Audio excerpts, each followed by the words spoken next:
Hello hi friends, welcome back to my YouTube channel. ಬನ್ನಿ, ಇವತ್ತು ನಾನು ನಿಮ್ಮೊಂದಿಗೆ ಮಂಗಳವಾರದ ಬೆಳಗಿನ ವ್ಲಾಗ್ ಸ್ಟಾರ್ಟ್ ಮಾಡಿದ್ದೀನಿ ಸ್ನೇಹಿತರೆ. ಇವತ್ತು ಆದಷ್ಟು ಬೇಗನೆ ಎದ್ದು ಈ ಒಂದು ವ್ಲಾಗ್ನ ಸ್ಟಾರ್ಟ್ ಮಾಡಿದ್ದೀನಿ. ಯಾಕಂದರೆ ಇವತ್ತು ಬೆಳಗಿನ ಬ್ರೇಕ್ಫಾಸ್ಟು ಮತ್ತು ತಿಂಡಿ ಊಟ ಯಾವ ರೀತಿ ಇರುತ್ತೆ ನಮ್ಮದು ಬೆಳಗಿಂದು ಅಂತ ನಿಮ್ಮೊಂದಿಗೆ ಶೇರ್ ಮಾಡ್ಕೊತಾ ಇದ್ದೀನಿ. ಹಾಗಾಗಿ ದಯವಿಟ್ಟು ಯಾರೆಲ್ಲ ನನ್ನ ಚಾನಲ್ನ ಹೊಸದಾಗಿ ನೋಡ್ತಾಯಿದ್ರಿ ಪ್ಲೀಸ್ ಸಬ್ಸ್ಕ್ರೈಬ್ ಮಾಡ್ಕೊಳ್ರಿ, ಹೀಗೆ ನನ್ನ ಚಾನಲ್ಗೆ ಸಪೋರ್ಟ್ ಮಾಡಿ.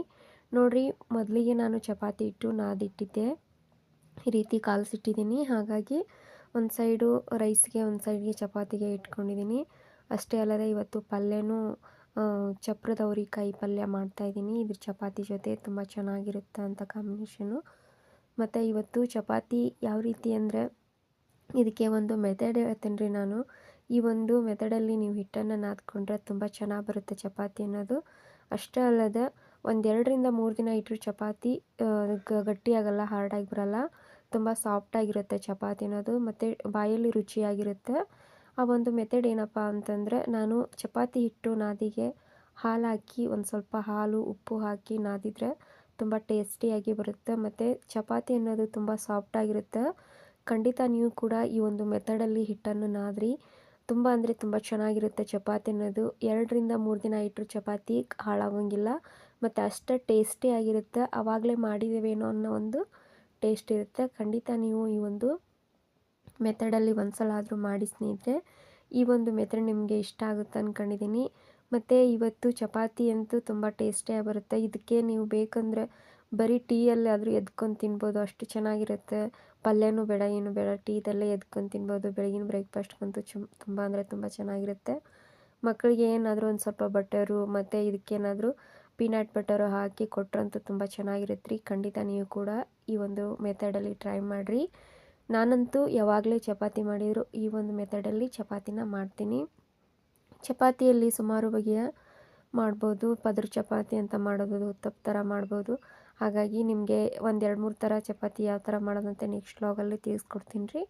ಇವತ್ತು ಬೆಳಗಿನ ಬ್ರೇಕ್ಫಾಸ್ಟ್ಗೆ ನಾನು ಮಾಡ್ತಾ ಇರೋದ್ರಿಂದ ಹಿಟ್ಟು ಮುಂಚೆನೇ ಕಾಲ್ಸಿಟ್ಟಿದ್ದೆ, ಒಂದು ಅರ್ಧ ಗಂಟೆ ಮುಂಚೆನೇ ಹಿಟ್ಟು ಕಾಲ್ಸಿಟ್ಟಿದ್ದೆ.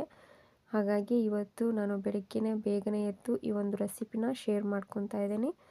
ಮತ್ತು ಇವತ್ತು ಬೇಳೆ ಸಾಂಬಾರು, ಚಪ್ರದ ಅವರೆಕಾಯಿ ಪಲ್ಯ ಎಲ್ಲನೂ ಒಟ್ಟಿಗೆ ಮಾಡ್ತಾಯಿದ್ದೀನಿ. ಮಧ್ಯಾಹ್ನ ಊಟಕ್ಕೆ, ಇವಾಗ ಬೆಳಗಿನ ಬ್ರೇಕ್ಫಾಸ್ಟ್ಗೆ ಎಲ್ಲನೂ ಸೇರಿನೇ ಮಾಡ್ತಾಯಿದ್ದೀನಿ ಸ್ನೇಹಿತರೆ. ಚಪಾತಿ ಅಂತೂ ತುಂಬ ಅಂದರೆ ತುಂಬ ಇಷ್ಟ ಆಗುತ್ತೆ. ಖಂಡಿತ ನೀವು ಕೂಡ ಈ ಒಂದು ಮೆಥಡಲ್ಲಿ ಮಾಡಿರಿ. ಈ ಒಂದು ಸೀಟು ನಾನು ಅಲ್ಯೂಮಿನಿಯಂ ಸೀಟು ಅಲ್ಲಿ ಮಾಡಿರೋದು. ಚಪಾತಿ ಅಂತೂ ಒಂದು ಸ್ವಲ್ಪನೂ ಕಟ್ಟಾಗೋದಿಲ್ಲ.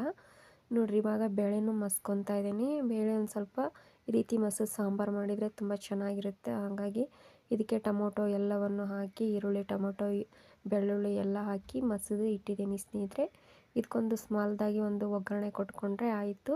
ಇದಕ್ಕೆ ರುಚಿಗೆ ತಕ್ಕಷ್ಟು ಉಪ್ಪು, ಅಚ್ಚ ಖಾರದ ಪುಡಿ, ಬೇಕಂದರೆ ಸಾಂಬಾರು ಪುಡಿ ಹಾಕ್ಕೋಬೋದು, ಧನಿಯಾ ಪುಡಿ ಸೇರಿಸ್ಕೊಂಡು ಇದನ್ನ ಕುದಿಯೋಕೆ ಇಟ್ಟಿದ್ದೀನಿ ಒಂದು ಸೈಡು. ಇವಾಗ ಬರ್ರಿ ಇದಕ್ಕೊಂದು ಒಗ್ಗರಣೆ ಮಾಡ್ಕೊತಾ ಇದ್ದೀನಿ. ಇದಕ್ಕಿವಾಗ 1 ಸ್ಪೂನ್ ಆಗೋಷ್ಟು ಎಣ್ಣೆ ಹಾಕ್ಕೊಂಡು ಸಾಸಿವೆ, ಜೀರಿಗೆ, ಇಂಗು, ಕರಿಬೇವು ಸೊಪ್ಪು, ಒಣಮೆಣ್ಸಿನ್ಕಾಯಿ ಹಾಕ್ಕೊಂಡು ಒಗ್ಗರಣೆ ಮಾಡ್ಕೋಬೇಕಾಗುತ್ತೆ. ಪ್ರತಿಯೊಂದಕ್ಕೂ ಇಂಗನ್ನು ಹಾಕ್ರಿ, ಅಡುಗೆಗೆ ತುಂಬ ಒಳ್ಳೆಯದು. ಇವಾಗ ಯಾರಿಗೆಲ್ಲ ಗ್ಯಾಸ್ಟ್ರಿಕ್ ಸಮಸ್ಯೆ ಇರುತ್ತೆ ಅಂಥವ್ರಿಗೆ ತುಂಬ ಒಳ್ಳೆಯದು ರೀ, ಆರೋಗ್ಯಕ್ಕೂ ತುಂಬ ಒಳ್ಳೆಯದು ಇಂಗು. ಹಾಗಾಗಿ ನೋಡಿರಿ, ಇವತ್ತಿಂದು ಬೆಳಗಿನ ಬ್ರೇಕ್ಫಾಸ್ಟು ತಿಂಡಿ ಊಟಕ್ಕೆಲ್ಲ ರೆಡಿ ಮಾಡಿ ಇಟ್ಕೊಂಡಿದ್ದೀನಿ. ಈ ಒಂದು ರೆಸಿಪಿ ಇಷ್ಟ ಆದರೆ ಪ್ಲೀಸ್ ಒಂದು ಲೈಕ್ ಮಾಡಿ, ಶೇರ್ ಮಾಡಿ, ಕಮೆಂಟ್ ಮಾಡಿ, ಮತ್ತು ಹೀಗೆ ನನ್ನ ಚಾನಲ್ಗೆ ಸಪೋರ್ಟ್ ಮಾಡಿ. ನಾನು ಮಾಡುವ ಹೊಸ ಹೊಸ ರೆಸಿಪಿ ನೀವೇ ಮೊದಲು ನೋಡ್ಬೋದು. ದಯವಿಟ್ಟು ಈ ರೆಸಿಪಿ ನಿಮ್ಮೆಲ್ಲರಿಗೂ ಉಪಯೋಗ ಆಗಿದೆ ಅಂದ್ಕೊಂಡಿದ್ದೀನಿ. ಉಪಯೋಗ ಆದರೆ ನಿಮ್ಮ ಕುಟುಂಬದವ್ರಿಗೂ, ನಿಮ್ಮ ಸ್ನೇಹಿತರಿಗೂ ಕೂಡ ಶೇರ್ ಮಾಡಿ ಸ್ನೇಹಿತರೆ. ಧನ್ಯವಾದಗಳು.